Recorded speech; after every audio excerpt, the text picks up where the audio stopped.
ഇത് mass മോട്ടോഴ്സിന്നാണ്. Honda deo നമ്മൾ വർക്കിന് കയറ്റിയിട്ടുണ്ട്. അതിൻ്റെ മെയിൻ കംപ്ലയിൻ്റ് എന്ന് പറഞ്ഞാൽ പെട്രോൾ ഓവർഫ്ലോ ആവുന്ന കംപ്ലയിൻ്റാണ്.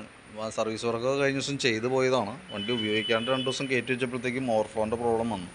നമ്മളത് അഴിച്ചു നോക്കുന്ന സമയത്ത് ഈ ഫ്ലോട്ട് വാൽവ് ചെക്കായി പോയതാണ്. ഫ്ലോട്ട് വാൽവ് ശ്രദ്ധിച്ചാൽ മനസ്സിലാവും, അതിൻ്റെ സൈഡൊക്കെ ഒരു പൂപ്പൽ പിടിച്ചൊരവസ്ഥയിലാണ് അതിൻ്റെ ഉള്ളിൽ സ്റ്റക്കായേക്കുന്നത്. ചെറിയൊരു ഗ്രിപ്പ് പോലെ വന്നിട്ടുണ്ട്. അപ്പോൾ അതിൻ്റെ ഉള്ളിൽ വർക്കാവില്ല. പിന്നെ ഈ സൈഡിൽ കാണുന്ന ഈ ഒരു ഐറ്റം, ഒരു സ്പ്രിങ് അതിൻ്റെ ഉള്ളിലുണ്ട്, അതൊക്കെ സ്റ്റക്കായി പോയേക്കാം. അപ്പോൾ അതുകൊണ്ട് തന്നെ ലോഡ് കറക്റ്റായിട്ട് ലോഡാവില്ല. അപ്പോൾ ഫ്ലോട്ട് വാൽവ് മാറ്റി സെറ്റ് ചെയ്ത് നോക്കാം. ഈ പ്രോബ്ലം എന്താ വെച്ചാൽ ഫ്ലോട്ട് വാൽവ് മാറ്റി ഇട്ടാലും ഈ പറഞ്ഞ രീതികളെ ചില കേസിൽ കംപ്ലയിൻറ്റ് വരും. ഇതിപ്പോൾ നല്ലോണമാണ്. അപ്പോൾ നമ്മളിപ്പോൾ കയറ്റി സെറ്റ് ചെയ്ത് നോക്കാം. ഇതിൻ്റെ ഉള്ളിലേക്ക് ശ്രദ്ധിച്ചാൽ മനസ്സിലാവും, ചെറിയൊരു പൗഡർ കണക്കെ ഒരു ഫംഗസ് പിടിച്ചേക്കണ പോലെ നമുക്ക് അതിൻ്റെ ഉള്ളിൽ ഫീൽ ചെയ്തുണ്ടാവും. അതാ പെട്രോൾ വന്ന് ഹോൾഡ് ചെയ്യണ ഭാഗമാണ് കാണുന്നത്. അതൊക്കെ ഡാമേജിലേക്ക് പോവാണ്. ഈ വണ്ടിയുടെ മാത്രമല്ല കേട്ടോ, കോമൺ ആയിട്ട് ഇപ്പോൾ വന്ന വണ്ടികൾ, ഒട്ടുമിക്ക വണ്ടികളും തന്നെ കംപ്ലൈൻ്റ് ആണ്. ചില വണ്ടികൾ കുറേ ലേറ്റായിട്ട് വരും. അത്യാവശ്യം നല്ല ഓട്ടമുള്ള വണ്ടികളൊക്കെ കുറേ വൈകുന്നുള്ളൂ. വണ്ടികൾക്ക് എല്ലാത്തിനും വരും. ഈ മോഡൽ വണ്ടികൾ, കാർബറേറ്റർ മോഡൽ വണ്ടിക്ക് എല്ലാത്തിനും പണി കിട്ടും.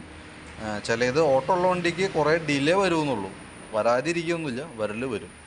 അപ്പോൾ ഇതാണ് അതിൻ്റെ മെയിൻ പ്രോബ്ലം. അപ്പോൾ ഞാൻ ഫ്ലോട്ട് വാൽവ് മാറ്റിയിട്ടിട്ടൊന്ന് സെറ്റ് ചെയ്ത് നോക്കാം. സ്റ്റാർട്ടിങ്ങിൽ കുറച്ച് നേരമൊക്കെ ഇട്ട് നോക്കാം. കുഴപ്പമില്ലാന്നുണ്ടെങ്കിൽ അങ്ങനെ തന്നെ ഉപയോഗിക്കാം. ഇനി ഓവർഫ്ലോ കാണിച്ചാൽ പിന്നെ വേറെ മാർഗ്ഗമില്ല. കാർബറേറ്റർ അസംബ്ലി മാറ്റി പുതിയത് വെക്കേണ്ടി വരും.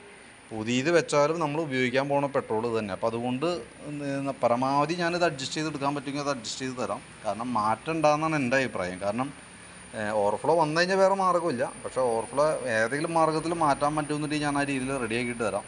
കാരണം നമ്മൾ പൈസ മുടക്കണതിൻ്റെ മാത്രമല്ല, ഈ ഐറ്റം കുറച്ച് ദിവസം നമ്മൾ ഇതേപോലെയാണ് നമ്മുടെ യൂസിങ് എന്ന് പറഞ്ഞു കഴിഞ്ഞാൽ നിസ്സാര ദിവസത്തിനുള്ളിൽ അത് വീണ്ടും കംപ്ലൈൻ്റ് ആയിട്ട് വരും. അപ്പോൾ അതുകൊണ്ട് തന്നെ നമ്മൾ ഈ എത്ര പൈസ മുടക്കിയാലും നമുക്ക് അതിൻ്റേതായിട്ടുള്ളൊരു എന്താ പറയുക ബെനിഫിറ്റ്, ഗുണം കിട്ടാൻ പോണില്ല. അപ്പോൾ ഞാനിപ്പോൾ എനിക്കിതിൽ ഫ്ലോട്ട് യൂണിറ്റ് എന്തെങ്കിലും മാറ്റിയിടണം. നമുക്ക് ഇതിൻ്റെ പേയ്മെൻറ്റ് വരും. ലേബർ ചാർജ് കാര്യങ്ങളൊക്കെ നമ്മൾക്ക് ഒഴിവാക്കി ഇടാം. കാരണം എന്ന് വെച്ചാൽ നമ്മൾ കഴിഞ്ഞ ദിവസം ചെയ്തേക്കണ വണ്ടിയാണ്. കാര്യം നമ്മുടെ ഭാഗത്തുള്ള ഫാൾട്ടല്ല എങ്കിൽ പോലും കസ്റ്റമറുടെ അവസ്ഥയും കൂടി നമ്മൾ മനസ്സിലാക്കുന്നു. അതുകൊണ്ട് തന്നെ ഞാനത് സെറ്റ് ചെയ്തിട്ട് തരാം കേട്ടോ. കംപ്ലയിൻറ്റ് വന്നു കഴിഞ്ഞാൽ മാറ്റിക്കളയേ തരുള്ളൂ, വേറെ മാർഗ്ഗമില്ല. അറിഞ്ഞിരിക്കുക. ഇതിപ്പോൾ ഈ നമ്മുടെ ഈ പ്രശ്നം മാത്രമല്ല, ഒട്ടുമിക്ക വണ്ടിയുടെയും കംപ്ലയിൻറ്റ്സുകൾ തന്നെ. നമ്മളിവിടെ ദിവസത്തിലൊരു 3-4 വണ്ടി ഈ ഒരു കംപ്ലയിൻറ്റ് മാത്രമായിട്ട് നമ്മൾ ഫേസ് ചെയ്തുകൊണ്ടിരിക്കുകയാണ്. അതാണ് നിലവിലെ അവസ്ഥ. ഞാൻ അതിൻ്റെ ഡിസ്ക്രിപ്ഷനിൽ അതിൻ്റെ ഡീറ്റെയിൽസൊക്കെ ഇട്ടേക്കാം. ജസ്റ്റ് വായിച്ചൊക്കെ നോക്കാം. പരമാവധിയും കോപ്പറേറ്റ് ചെയ്യുക. അതാണ് നമുക്ക് ചെയ്യാൻ പറ്റുക കേട്ടോ. ഓക്കെ.